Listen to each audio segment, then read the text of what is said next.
gente, e aí? Eu sou a Ana Laura, moro na Rússia há 4 anos e sempre que se fala das mídias que nós brasileiros temos mais acesso sobre o governo russo, existe uma ideia de que todos os russos apoiam o Putin e tudo que ele vem fazendo na Ucrânia. Mas quem já acompanha aqui o canal sabe muito bem que não é bem assim. E como eu percebi que há uma falta de informação sobre o que é a oposição russa, como ela atua e etc., eu resolvi trazer hoje para vocês justamente isso. Então já deixa seu like no vídeo e bora!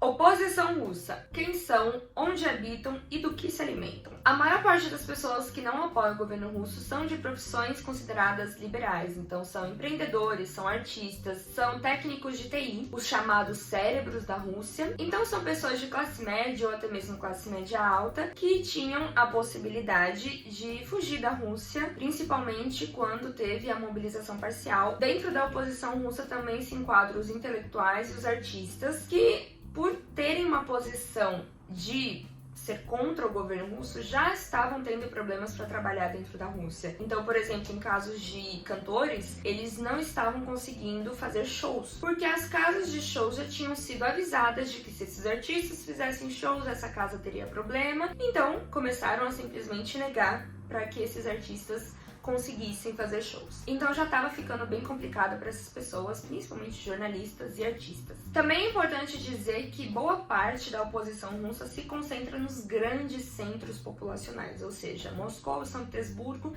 e todas as cidades que têm mais de 1 milhão de habitantes. Mas isso obviamente não significa que não exista oposição em outras partes da Rússia. Tem uma cidade na Sibéria que é bem conhecida por ter protestos muito fortes, mesmo sendo uma cidade ao extremo leste da Rússia, que é Khabarovsk. Então, sempre que tiveram protestos aqui na Rússia, essa cidade se destacou muito por ser uma cidade que nem tem tanta gente assim. E qual é a ideologia dos opositores aqui na Rússia? Eles são de esquerda, eles são de direita? Essa é a questão, talvez o porquê eles não conseguem se unir tão bem. No geral, eles são chamados de liberais pela população que apoia o Putin. Então, esses opositores são liberais, porque eles defendem um modelo de democracia liberal do Ocidente. Mas isso não significa que eles são de esquerda ou de direita.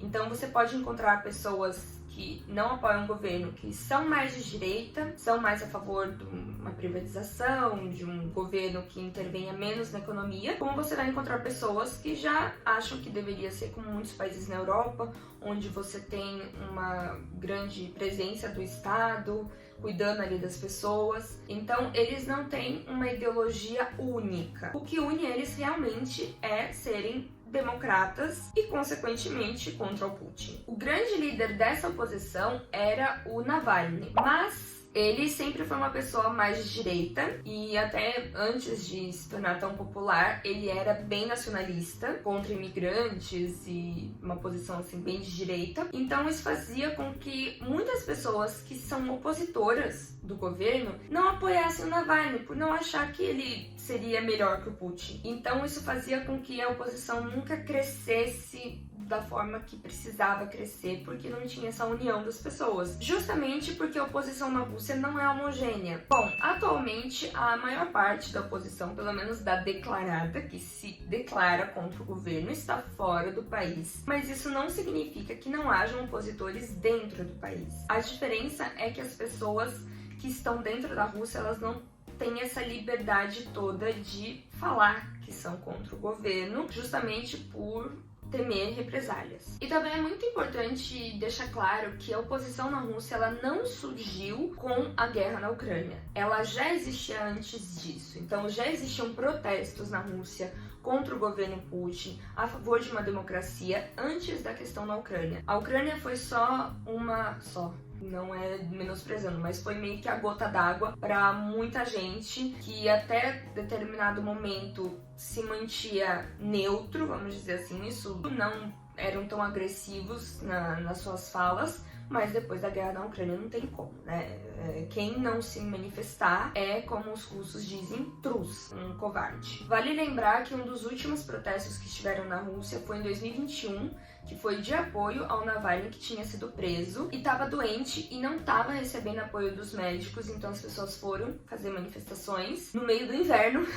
Então isso mostra o quanto os russos não são covardes, não são pessoas que, nossa, não tô nem aí com a política, ou apoio o Putin 100%, e sim, são pessoas que vão à luta, só que tem um problema de organizar essa oposição, porque depois que o Navalny foi preso, ele era o principal líder, ou vamos dizer assim, o único líder de fato da oposição, e mesmo assim ele não conseguia aglutinar todo mundo.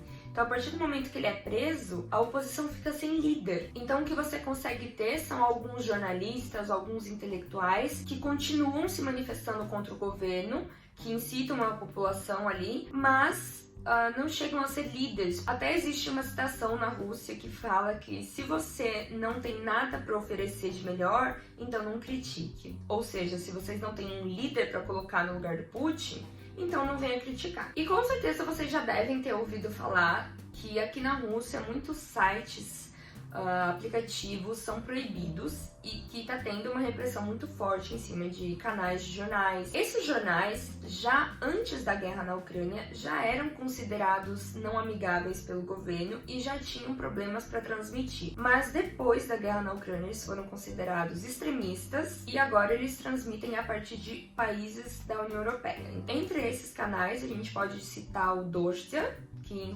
em inglês seria Rain, e o Medusa, que são assim os principais assim mais fortes. Então a gente consegue ter acesso ao conteúdo deles pelo YouTube, e se você quiser ler a matéria, entrar no site deles, aí você precisa de VPN porque o site deles é proibido na Rússia. Mas isso é um assunto para um próximo vídeo que vai sair no canal, então já se inscreva no canal para não perder nenhum conteúdo aqui da Rússia. Então, resumindo, existe oposição na Rússia? Sim, existe. Eles têm um líder? Não. Eles têm uma ideologia que une todo mundo? Não necessariamente, só a questão da democracia, do modelo de democracia, mas não tem uma ideologia econômica que una todos. E a oposição russa não nasceu com a guerra na Ucrânia, ela já existia antes, continua existindo, mas fora do país e com poderes limitados, vamos dizer assim. Não tem mais os meios que tinham de chegar à população, principalmente a população que defende o governo Putin, que são as pessoas que assistem televisão. E todos os canais são a favor do governo, então essas pessoas acabam não tendo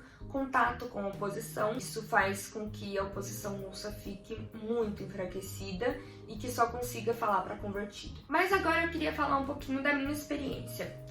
Com mais de 4 anos vivendo aqui na Rússia, eu nunca conheci uma pessoa com menos de 30 anos que apoiasse o governo. Parece que a maior parte dos apoiadores são pessoas mais velhas e principalmente de cidades menores, do interior, que são pessoas mais tradicionais, que tendem a acreditar que realmente no Ocidente está acontecendo uma coisa horrível com as famílias num molde europeu, onde tem 2 pais, 2 mães. Então eles tendem a acreditar mais no que passa na TV, que é a ideologia do governo russo. Só que de todas as pessoas que eu conheci que não apoiam o governo, a grande maioria não é abertamente oposição, ou seja, não vai em protesto, justamente por eu morar numa cidade pequena, que sempre que teve protestos aqui foi pequeniníssimo, tipo, menos de 100 pessoas protestando. Então são pessoas que ou têm medo de sofrer represálias, ou que além disso também não querem confrontar os seus parentes. Quem assiste aqui meu canal sabe que a vida aqui na Rússia não mudou muito com a guerra na Ucrânia. A gente continua